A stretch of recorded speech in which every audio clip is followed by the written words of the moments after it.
नमस्कार दोस्तों, कथा मंथन में आप सबका स्वागत है। कथा मंथन में आज की कहानी है दूध का दाम, जिसके लेखक हैं मुंशी प्रेमचंद। अब बड़े बड़े शहरों में दाइयाँ, नर्सें और लेडी डॉक्टर सभी पैदा हो गई हैं, लेकिन देहातों में तो जच्चे खानों पर अभी तक भंगिनों का ही प्रभुत्व है और निकट भविष्य में इसमें कोई तब्दीली होने की ज़्यादा आशा भी नहीं है। बाबू महेशनाथ अपने गांव के जमींदार थे, शिक्षित थे और जच्चे खानों में सुधार की आवश्यकता को मानते थे, लेकिन इसमें जो बाधाएं थी उन पर कैसे विजय पाते। कोई नर्स देहात में जाने पर राजी ना हुई और बहुत कहने सुनने से राजी भी हुई तो इतनी लंबी चौड़ी फीस मांगी कि बाबू साहब को सिर झुकाकर चले आने के सिवा और कुछ ना सूझा। लेडी डॉक्टर के पास जाने की उन्हें हिम्मत ना पड़ी। इसकी फीस पूरी करने के लिए तो शायद बाबू साहब को अपनी आधी जायदाद बेचनी पड़ती। इसलिए जब 3 कन्याओं के बाद चौथा लड़का पैदा हुआ तो फिर वही गुदड़ था और वही गुदड़ की बहू।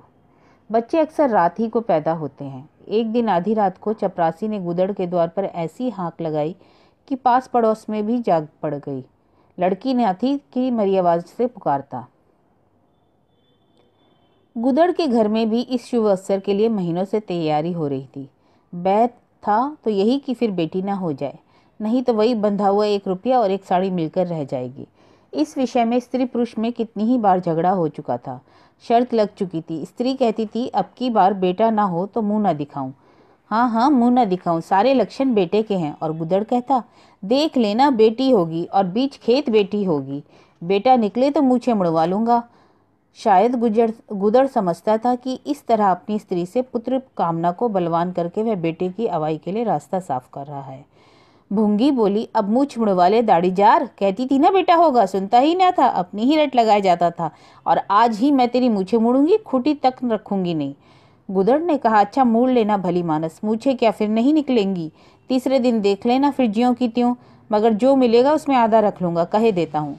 भूंगी ने अंगूठा दिखाया और अपने 3 महीने के बालक को गुदड़ के सुपुर्द कर सिपाही के साथ चल पड़ी। गुदड़ ने पुकारा, अरे सुन तो, कहाँ भागी जाती है, मुझे भी बधाई बजाने पड़ेंगे, इसे कौन संभालेगा? भूंगी ने दूर से ही कहा, इसे वहीं धरती पर सुला देना, मैं आके दूध पिला जाऊंगी। महेशनाथ के यहाँ अभी भूंगी की खूब खातिरदारियां होने लगी। सवेरे हरीरा मिलता, दोपहर को पूड़ियाँ और हलवा, तीसरे पहर को फिर और रात को फिर गुदड़ को भी भरपूर परोसा मिलता था। भूंगी अपने बच्चे को दिन रात में 1-2 बार से ज़्यादा दूध ना पिला सकती थी। उसके लिए ऊपर के दूध का प्रबंध था। भूंगी का दूध बाबू साहब का भाग्यवान बालक पीता था और यह सिलसिला 12वें दिन भी बंद ना हुआ। मालकिन मोटी ताजी देवी थी, पर अब की कुछ ऐसा संयोग हुआ कि उन्हें दूध हुआ ही नहीं। तीनों लड़कियों की बार इतने इफारत से दूध होता रहा कि लड़कियों की बदहजमी हो जाती थी। अब की 1 बूंद भी नहीं। भूंगी दाई भी थी और भूंगी पिलाई भी। मालकिन कहती, भूंगी मेरे बच्चे को पाल दे, जब तक जीऊं तेरी बैठी खाती रहे ना। 5-6 बीघा माफी दिलवा दूंगी, नाती पोते तक चैन करेंगे। और भूंगी का लाडला ऊपर का दूध हजम न कर सकने के कारण बार बार उल्टी करता और दिन प्रतिदिन दुबला होता जाता था। इस पर भूंगी कहती, बहूजी मुंडन में चूड़े लूंगी, कहे देती हूँ। बहूजी उत्तर देती, हाँ चूड़े लेना, धमकाती क्यों है? चांदी के लेगी या सोने के? वाह बहूजी, चांदी के चूड़े पहन किसे मुंह दिखाऊंगी, हंसी किसकी होगी?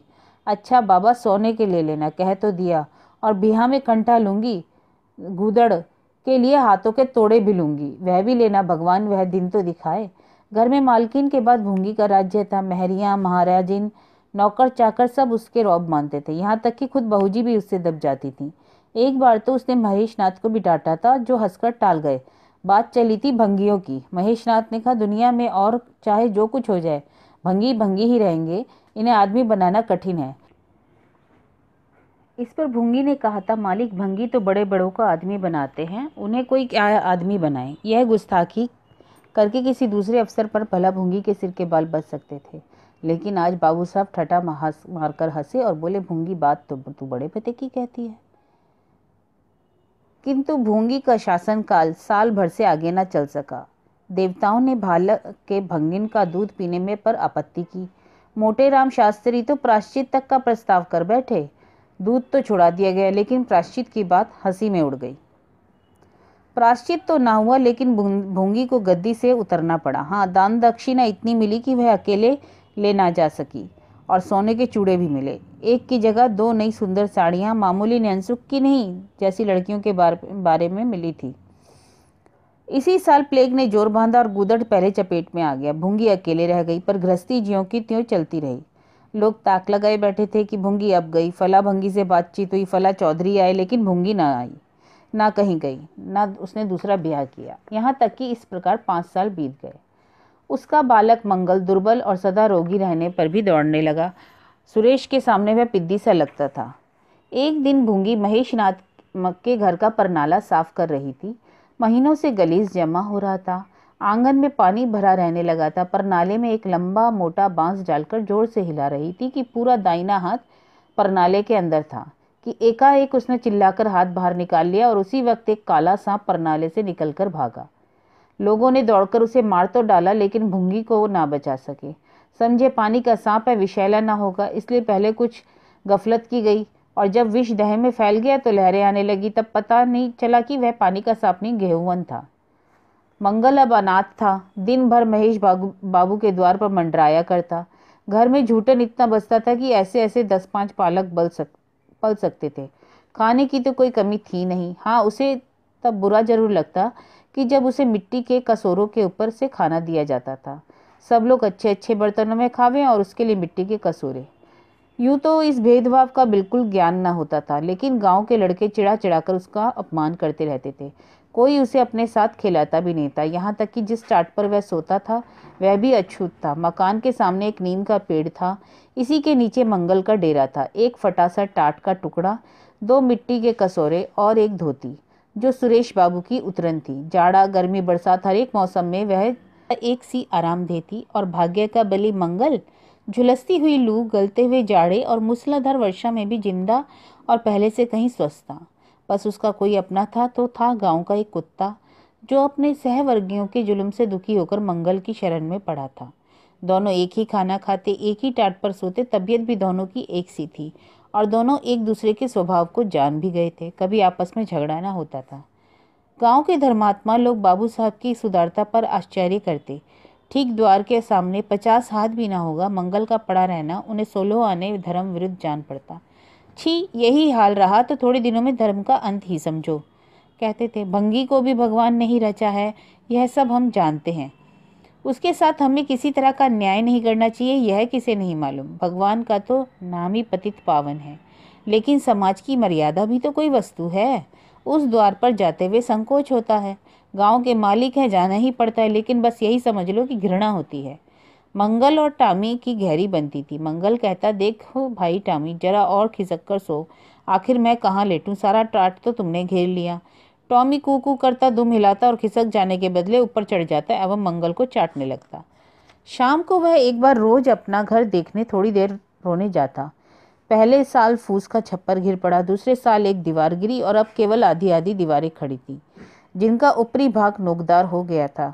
यही उस स्नेह की संपत्ति मिली थी। वही स्मृति, वही आकर्षण, वही प्यार उसे एक बार उस उजड़ में खींच ले जाता था और टॉमी सदैव उसके साथ होता था। मंगल नोकदार दीवार पर बैठ जाता, जीवन के बीते और आने वाले सपने देखने लगता और टॉमी बार बार उछलकर उसकी गोद में बैठने की असफल चेष्टा करता। एक दिन कई लड़के खेल रहे थे। मंगल भी पहुंच कर दूर खड़ा हो गया। या तो सुरेश को उस पर दया आई या खेलने वालों की जोड़ी पूरी ना पड़ती थी, कह नहीं सकते। जो कुछ भी हुआ, तजवीज यह थी कि आज मंगल को भी खेल में शरीक कर लिया जाए। यहाँ कौन देखने आता है? क्यों रे मंगल, खेलेगा?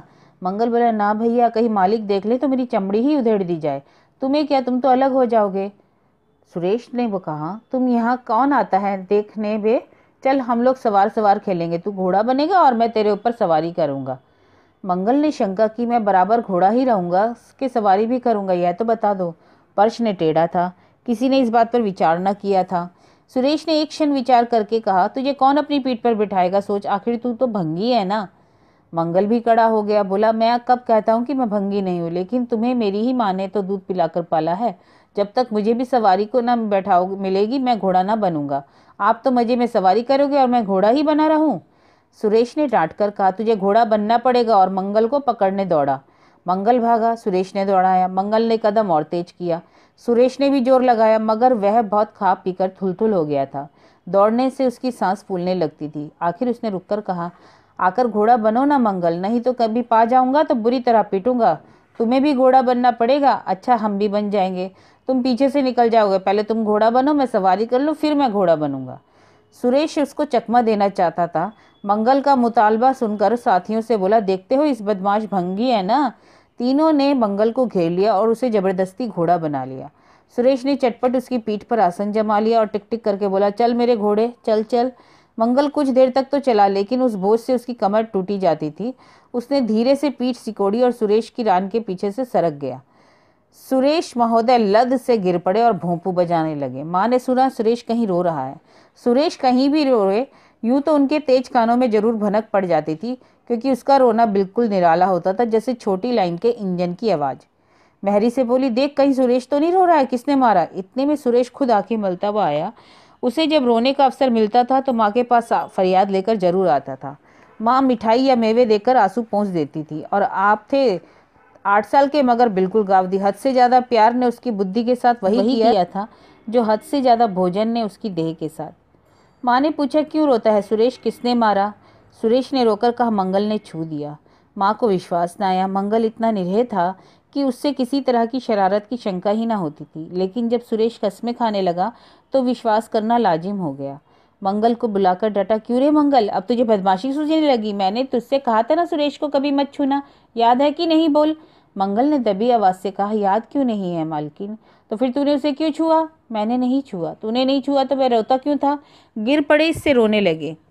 एक तो चोरी, ऊपर से सुना जुरी। देवी जी दांत पीस कर रह गई। मारती तो उसी दम स्नान करना पड़ता, छड़ी तो हाथ में लेनी ही पड़ती, और छूत का विद्युत प्रवाह इस छड़ी के रास्ते उनके देह में आ जाता। इसलिए जहां तक गालियां दे सकी दी, और हुक्म दिया कि अभी के अभी यहाँ से निकल जा।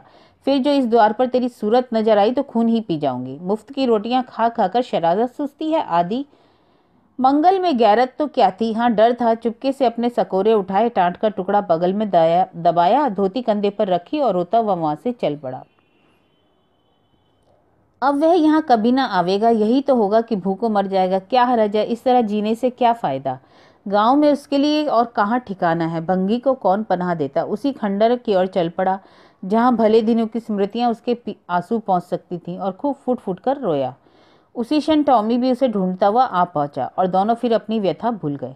लेकिन ज्यों ज्यों दिन का प्रकाश क्षीण होता गया, मंगल की ग्लानि भी क्षीण होती जाती थी।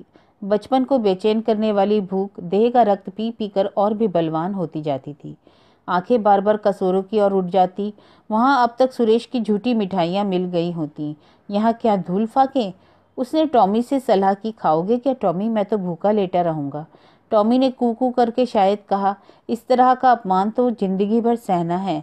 यूं हिम्मत हारोगे तो कैसे काम चलेगा। मुझे देखो ना, कभी किसी ने डंडा मारा, चिल्ला उठा, फिर जरा देर बाद दुम हिलाता हुआ उसके पास जा पहुंचा। हम तुम दोनों इसलिए तो बने हैं भाई। मंगल ने कहा, तो तुम जाओ, जो कुछ मिले खा लो, मेरी परवाह ना करो। टॉमी ने अपनी श्वान भाषा में कहा, अकेला नहीं जाता, तुम्हें साथ लेकर चलूंगा। मैं नहीं जाता तो मैं भी नहीं जाता। भूखो मर जाओगे तो क्या, जीते रहोगे तुम। मेरा कौन बैठा है जो रोएगा। यहाँ भी तो वही हाल है भाई। कुआर में जिस कुतिया से प्रेम किया था उसने बेवफाई की और अब कल्लू के साथ है। खैरियत यही हुई कि अपने बच्चे लेती गई, नहीं तो मेरी जान गाड़े में पड़ जाती। 5 बच्चों को कौन पालता। एक क्षण के बाद भूख ने दूसरी युक्ति सोच निकाली। मालकिन हमें खोज रही होंगे क्या टॉमी। और क्या, बाबूजी और सुरेश खा चुके होंगे। कहार ने उनकी थाली से जूठन निकाल लिया होगा और हमें पुकार रहा होगा। बाबूजी और सुरेश दोनों की थालियों में तो खूब घी रहता है। वह मीठी मीठी चीज है ना, क्या कहते हैं उसको, मलाई। सब के सब घूरे पर डाल दिया जाएगा। देखो, हमें खोजने कोई आता है। खोजने कौन आएगा, क्या कोई पुरोहित है हम लोग। एक बार मंगल मंगल होगा, बस थाली पर नाले में उड़ेल दी जाएगी। अच्छा तो चलो चले, मगर मैं छिपा रहूंगा। अगर किसी ने मेरा नाम लेकर ना पुकारा तो लौट जाऊंगा, यह समझ लो। यह कहकर दोनों वहां से निकले और आकर महेश नाथ के द्वार पर अंधेरे में दबकर खड़े हो गए। मगर टॉमी को सब्र कहाँ, वह धीरे से अंदर घुस गया। देखा, महेश नाथ और सुरेश थाली पर बैठ गए हैं। बरौठे में धीरे से बैठ गया, मगर डर था कि कोई डंडा ना मार दे। नौकर में बातचीत हो रही थी। एक ने कहा, आज मंगलवा नहीं दिखाई देता, मालकिन ने डांटा था, इससे भागा है शायद। दूसरे ने बोला, अच्छा हुआ निकाल दिया गया, सवेरे सवेरे भंगी का मुंह देखना पड़ता था। मंगल और अंधेरे में खिसक गया। आशा गहरे जल में डूब गई। महेशनाथ थाली से उठ गए। नौकर हाथ धुला रहा था। अब हुक्का पिएंगे और सोएंगे। सुरेश अपनी माँ के पास बैठा कोई कहानी सुनता सुनता सो जाए। गरीब मंगल को किसकी चिंता है, इतनी देर हो गई किसी ने भूल से भी ना पुकारा। कुछ देर तक तो वह निराश सा खड़ा रहा, फिर एक लंबी सांस खींचकर जाना ही चाहता था कि कहार पत्तल में थाली का झूठन ले आता नजर आया। मंगल अंधेरे से निकलकर प्रकाश में आ गया। अब मन को कैसे रोके। कहार ने कहा, अरे तू यहाँ था, हमने समझा कहीं चला गया, ले खा ले, मैं तो फेंकने ही ले जा रहा था। मंगल ने दीनता से कहा, मैं तो बड़ी देर से यहाँ खड़ा था, तो बोला क्यों नहीं? मारे डर के। अच्छा चल ले खा ले। उसने पत्तल को ऊपर उठाकर मंगल के फैले हुए हाथों में डाल दिया। मंगल ने उसकी और ऐसी आंखों से देखा जिसमें दीन कृतज्ञता भरी हुई थी। टॉमी भी अंदर से निकल आया। दोनों वहीं नीम के नीचे पत्तल में खाने लगे। मंगल ने एक हाथ से टॉमी का सिर सहलाकर कहा, देखा पेट की आग ऐसी होती है, यह लात की मारी हुई रोटियां भी ना मिलती तो क्या करते। टॉमी ने दुम हिला दी। सुरेश को अम्मा ने पाला था सुना है। टॉमी ने फिर दुम हिलाई। लोग कहते हैं कि दूध का दाम कोई नहीं चुका सकता और मुझे दूध का यह दाम मिल रहा है। टॉमी ने फिर दुम हिलाई।